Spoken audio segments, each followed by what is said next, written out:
तो दोस्तों उत्तराखंड लोक सेवा आयोग ने जो है आपके लिए काफी बड़ा एक प्रेस नोट जारी किया है। उसी के अलावा दोस्तों लोक सेवा आयोग ने 2 नोटिफिकेशन और जारी किए हैं जो सभी बच्चों के लिए दोस्तों काफी इंपॉर्टेंट है। देखिए इसमें आयोग ने जो है आपकी क्वेरी के जो है जवाब दिए हैं। पहली क्वेरी है दोस्तों, देखिए आयोग द्वारा संपादित विभिन्न परीक्षाओं के संबंध में अभ्यर्थियों से प्राप्त प्रतिवेदन एवं विभिन्न मंचों के माध्यम से अभ्यर्थियों की परीक्षाओं के क्रम में सभी शंकाओं का समाधान करने हेतु उत्तराखंड लोक सेवा आयोग द्वारा अवगत कराया जाता है। प्रतीक्षा सूची से संबंधित परीक्षाओं का निराकरण, देखिए वेटिंग लिस्ट जो निकाली जाएगी उसके बारे में आयोग ने लिखा है। आयोग द्वारा ऐसी समस्त परीक्षाओं जिनमें सेवा नियमावली 2000 सेवा नियमावली के अनुसार प्रतीक्षा सूची 25% अतिरिक्त चयन परिणाम का निर्माण किए जाने की व्यवस्था होती है के अनुसार प्रतीक्षा सूची नियमानुसार शासन को भेजी जाती है, जिससे प्रवक्ता, वन क्षेत्र अधिकारी, सहायक वन संरक्षक आदि के एकल संवर्ग के पदों हेतु प्रतीक्षा सूची का निर्माण कराया जाता है।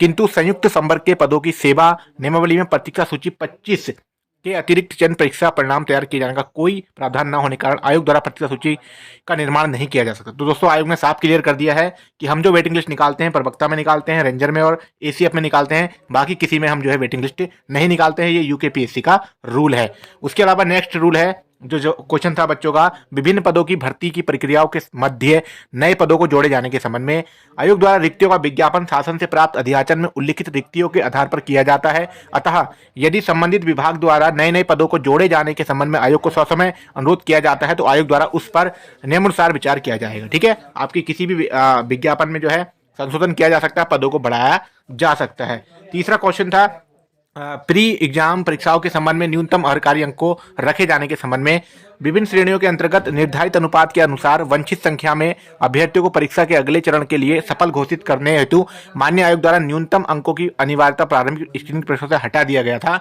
इस संबंध में विभिन्न अभ्यर्थियों के अनुरोध पर न्यूनतम अर्हकारी अंक रखे जाने के प्रकरण में पुनः माननीय आयोग के समक्ष विचारार्थ प्रस्तुत किया जाएगा। तो दोस्तों इस पे भी निर्णय लेगा।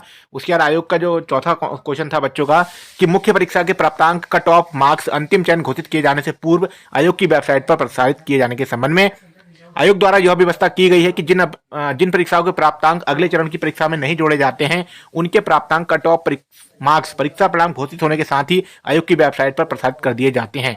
परंतु जिन अभ्यर्थियों के प्राप्तांक अगले चरण की परीक्षा के साथ जोड़कर अंतिम चयन परिणाम घोषित किया जाता है, जैसे लोअर पीसीएस, अपर पीसीएस आदि में मुख्य परीक्षा एवं साक्षात्कार के अंकों को जोड़कर अंतिम चयन प्रक्रिया तैयार किया जाता है। ऐसे समस्त परीक्षाओं में गोपनीयता एवं शुचिता निश्चित किए जाने हेतु मुख्य परीक्षा के प्राप्तांक कट ऑफ मार्क्स अगले चरण की परीक्षा यानी साक्षात्कार से पूर्व जारी नहीं किए जाते हैं। उक्त व्यवस्था उत्तराखंड लोक सेवा आयोग में नहीं है बल्कि संघ लोक सेवा आयोग सहित अन्य परीक्षाओं में भी नहीं है। दोस्तों ऐसा नहीं होगा। जो फाइनल मार्क्स हैं दोस्तों आपके वो कब दिए जाएंगे, जब आपका सारे पेपर क्लियर हो जाएंगे। ठीक है, उसी के बाद है गलत प्रश्न उत्तर के लिए बोनस अंक दिए जाने के संबंध में यह उल्लेखनीय है कि सभी परीक्षाओं को प्रश्न पत्रों का निर्माण आयोग द्वारा आमंत्रित विषय विशेषज्ञों के द्वारा ही गोपनीय ढंग से किया जाता है, किंतु विषय विशेषज्ञों द्वारा निर्मित कतिपय प्रश्नों के विकल्प प्रकृति में कोई त्रुटि होने या प्रश्नों के उत्तर गलत होने के कारण कोई विपरीत स्थिति उत्पन्न होती है तब आयोग द्वारा अभ्यर्थियों को हित को ध्यान में रखते हुए किसी भी अभ्यर्थी को ऐसे गलत प्रश्न उत्तर के लिए कोई हानि ना हो सभी अभ्यर्थियों को बोनस अंक प्रदान किया जाता है।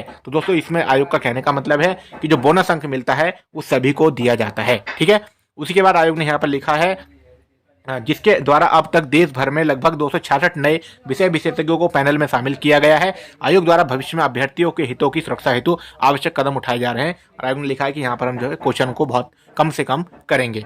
उसके बाद नवीन परीक्षा कैलेंडर जारी करने के संबंध में आयोग ने लिखा है आयोग की वेबसाइट पर नया परीक्षा कैलेंडर हाल ही में जारी किया जा चुका है तथा सभी परीक्षाओं के सकुशल संचालन हेतु कड़ी निगरानी में आयोग द्वारा कार्रवाई संपन्न कराई जा रही है। अतः अभ्यर्थियों को आश्वस्त किया जाता है कि समस्त परीक्षाएं निर्धारित समय अनुसार ही संपादित की जाएंगी, इसलिए वह किसी भी प्रकार की भ्रामक सूचनाओं अफवाहों पर ध्यान न देते हुए मनोयोग से आगामी परीक्षाओं की तैयारी करें। सूच्य है कि आगामी 3 महीनों में फरवरी से अप्रैल 2023 में 9 परीक्षाएं तथा सहायक कुल सचिव पटवारी लेखपाल परीक्षा, पीसीएस मुख्य परीक्षा, कनिष्ठ सहायक वन आरक्षी परीक्षा, RI टेक्निकल प्रारंभिक परीक्षा, सहायक लेखाकार उत्तराखंड पीसीएस जे और प्रारंभिक परीक्षा आयोजित की जाएंगी जिनका विवरण आयोग की वेबसाइट पर उपलब्ध है। तो दोस्तों आयोग ने ये जवाब दिए हैं। उसी के अलावा एक और नोटिफिकेशन है। इसी के साथ दोस्तों आयोग ने कार्यालय ज्ञाप जारी किया है जो कि सभी के लिए देखिए इंपॉर्टेंट है। आयोग ने माननीय अध्यक्ष के आदेश अनुसार निम्न महत्वपूर्ण व्यवस्थाएं सुनिश्चित करने हेतु निर्देशित किया गया है।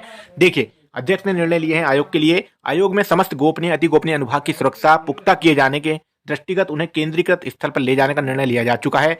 अब उक्त स्थल पर केवल अधिकृत व्यक्ति को ही द्विस्तरीय सुरक्षा जांच डबल लेयर सिक्योरिटी चेक के पश्चात प्रवेश दिया जाएगा, जिसमें free physical scanning, biometric verification एवं 24 घंटे सशस्त्र सुरक्षा गार्ड की तैनाती की जाएगी। केंद्रीय स्तर पर दोस्तों यहाँ पर एक सशस्त्र सुरक्षा गार्ड रहेंगे, तब जाके आयोग के अंदर कोई भी जा सकता है। उसके अलावा लिखा है उपरोक्त परिसर में कार्यरत अधिकारियों एवं कर्मचारियों के लिए द्वार पर ही क्लॉक रूम स्थापित करते हुए उसमें लॉकर उपलब्ध कराया जाए। ठीक है, उसी के साथ तीसरा है आपका उक्त स्थल पर अनुभागों को स्थापित करने के लिए कार्यदायी संस्था से अति शीघ्र कार्य कराया जाए तथा गोपनीय कार्य यथा प्रश्न पत्रों का निर्माण, उत्तर पुस्तिकाओं एवं ओएमआर का भंडारण, उनका मूल्यांकन, ओएमआर स्कैनिंग आदि के लिए वही समस्त व्यवस्थाएं सुनिश्चित की जाए। आयोग के गोपनीय अनुभाग की दिनांक 31 जनवरी 2023 को होने वाली सिक्योरिटी ऑडिट सुरक्षा समीक्षा हेतु सचिव, परीक्षा नियंत्रण एवं प्रोग्रामर आईटी सेल की ओर से प्रतिभाग करेंगे। कल दोस्तों आयोग में एक और मीटिंग है। उसी के साथ लिखा है गोपनीय अति गोपनीय अनुभागों में विषय विशेषज्ञों द्वारा इंटरनेट एक्सेस उनके द्वारा केवल सर्च किए जाने तक ही सीमित रखा जाए। हॉटस्पॉट डिसेबल एवं इंटरनेट माध्यम से कोई भी सामग्री उक्त अनुभागों से बाहर न भेजी जा सके, इस हेतु आवश्यक प्रबंध किए जाएं। विशेष विशेषज्ञों हेतु ई लाइब्रेरी एवं वंचित पुस्तकों की व्यवस्था अनुभाग में ही प्रदान की जाए। दोस्तों ठीक है, यहाँ पर नेट की व्यवस्था को भी इन्होंने बंद किया है। सभी आवश्यक प्रक्रियाएं जैसे सीसीटीवी कैमरे का संचालन, सीसीटीवी रिकॉर्डिंग का डाटा सुरक्षित रखा जाए, द्विस्तरीय जांच सुरक्षा चक्र आदि सही प्रकार से निरंतर संचालित हो रहे हैं, इस हेतु चेकलिस्ट तैयार की जाए तथा साप्ताहिक आधार पर क्रियान्वयन रिपोर्ट प्रस्तुत की जाए। गोपनीय अनुभागों की सीसीटीवी कैमरे की मॉनिटरिंग की जाए। दोस्तों ठीक है, यहाँ पर भी लिखा है आयोग के प्रवेश द्वार पर रखी गई विजिटर बुक एवं फोन कॉल का विवरण समय समय पर निरीक्षण किया जाए। उसके बाद 7वां पॉइंट है विभिन्न परीक्षाओं के गोपनीय प्रश्न बैंक एवं प्रश्न पत्रों की सुरक्षा सुनिश्चित किए जाने हेतु डबल लॉक व्यवस्था लागू की जा चुकी है। समस्त गोपनीय अनुभागों को किसी भी प्रकार की ई डिवाइस अंदर लाने की या बाहर ले जाने की पूर्ण प्रतिबंध लगा दिया गया है, जिसके लिए विस्तृत प्रक्रिया प्रस्ताव अनुमोदनार्थ तत्काल प्रस्तुत किया जाएगा। परीक्षा भवन के प्रांगण में आयोग के समस्त वाहनों हेतु पार्किंग व्यवस्था सुनिश्चित की जाए तथा चौपहिया एवं दुपहिया वाहनों हेतु स्थान निर्धारित करते हुए चिन्हीकरण किया जाए। कार्मिकों के बायोमेट्रिक उपस्थिति दर्ज करने हेतु लाइब्रेरी के समीप ही व्यवस्था की जाए। प्रशासनिक भवन में प्रवेश करने वाले वाहनों को मुख्य द्वार से प्रवेश एवं कैंटीन के समीप स्थित द्वार से वाहनों की निकासी निर्धारित की जाए।